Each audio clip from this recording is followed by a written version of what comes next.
আসসালামু আলাইকুম ওয়া রাহমাতুল্লাহি ওয়া বারাকাতুহু। প্রিয় দিনী মা ও বোনেরা, আল্লাহ রাব্বুল আলামিন আমাদের জীবনে আবারও দান করেছেন অত্যন্ত বরকতময় কয়েকটি দিন। তা হলো জিলহজের প্রথম 10 দিন। এমন 10 দিন যে দিনের নেক আমল আল্লাহর কাছে বছরের অন্য সব দিনের চেয়ে অনেক বেশি প্রিয়, অধিক প্রিয়।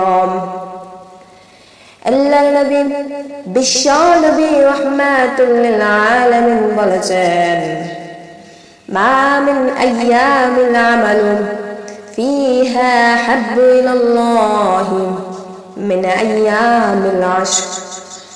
অর্থাৎ জিলহজের প্রথম 10 দিনের আমলের চেয়ে আল্লাহর কাছে আর কোনো দিনের আমল অধিক প্রিয় নয়। সুবহানাল্লাহ। রমজানের পর আবারও আল্লাহ আমাদের সামনে গুনাহ মাফের সুবর্ণ সুযোগ খুলে দিয়েছেন। সুবহানাল্লাহ।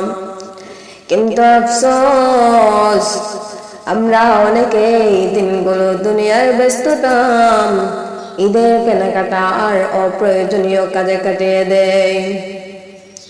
অথচ এই দিনগুলো আমাদের জান্নাতের কারণ হতে পারত, জান্নাতে যাওয়ার রাস্তা হতে পারত।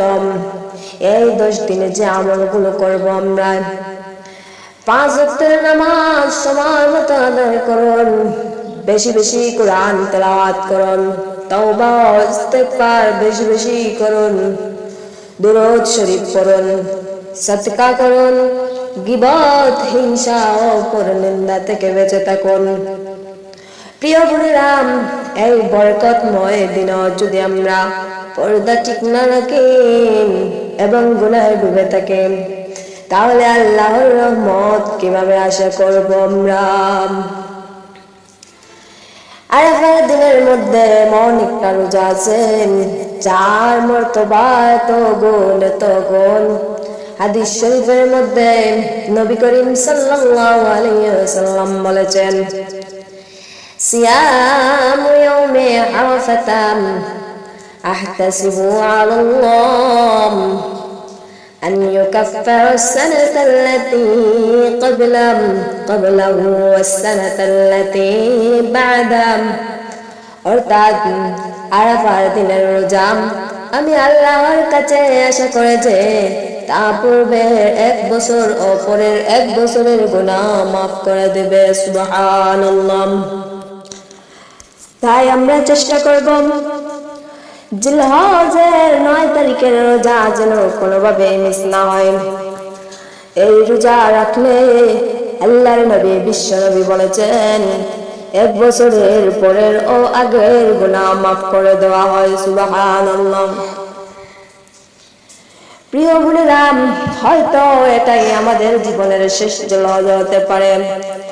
আসুন এই 10 দিনকে বদলে যাওয়ার দিন বানাই, নামাজ ঠিক করি, পর্দা ঠিক করি, গুনাহ ছেড়ে দেই এবং আল্লাহর দিকে ফিরে আসি।